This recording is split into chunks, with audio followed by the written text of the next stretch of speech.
Mimi naomba munipatie nafasi mwaka ujao, munichague nikuwe rais wa Jamhuri ya Kenya.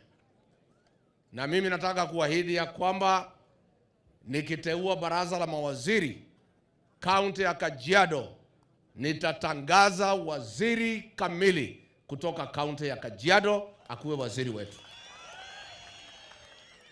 Number 2, mambo ya mabawa, water pans na ndurutu kwa sababu ya mfugo yetu. Tutahakikisha kila ward iko na bawa, ndio Wamasai waweze kupata maji wakati wa kiangazi, wapate maji ya mfugo na maji ya wenyewe kutumia. Ni makosa kubwa sana maji inapitia Kajiado ikienda Nairobi na watu ya Kajiado hawana maji. Inatoka huko Loitoktok maji mingi sana. Wamasai wanasikia ikiguruma kwa mfereji ikipita na hawana maji. Hili ni jambo ambayo tutashughulikia. Mimi nataka kuahidi ya kwamba katika kila ward yetu 25 ya Kajiado, kila ward tutaweka shule kubwa ya boarding ya wasichana wetu waweze kusoma bila matatizo. Nataka niahidi ya kwamba zile mabarabara zote zimekwama ni mambo ambayo tutashughulikia. Pia mambo ya sewage na maji pale Kitengela, pale Rongai,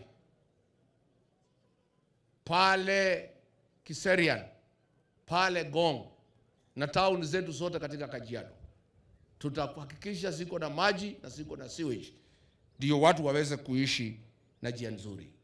Mambo ya slaughterhouse hapa Bisil na hiyo leather factory sasa tutaweka ndio watu waweze kuuza mifugo yao na hiyo soko iweze kukua.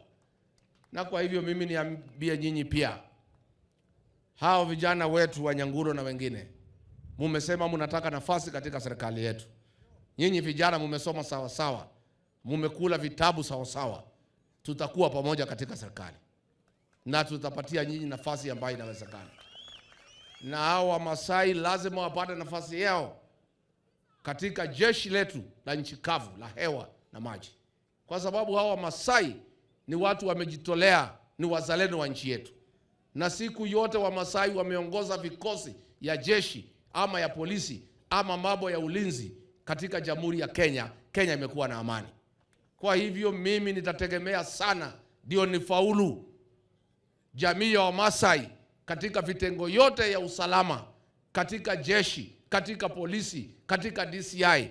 Wamasai watachukua nafasi yao, watusaidie kulinda nchi yetu kwa sababu ni wazalendo kamili.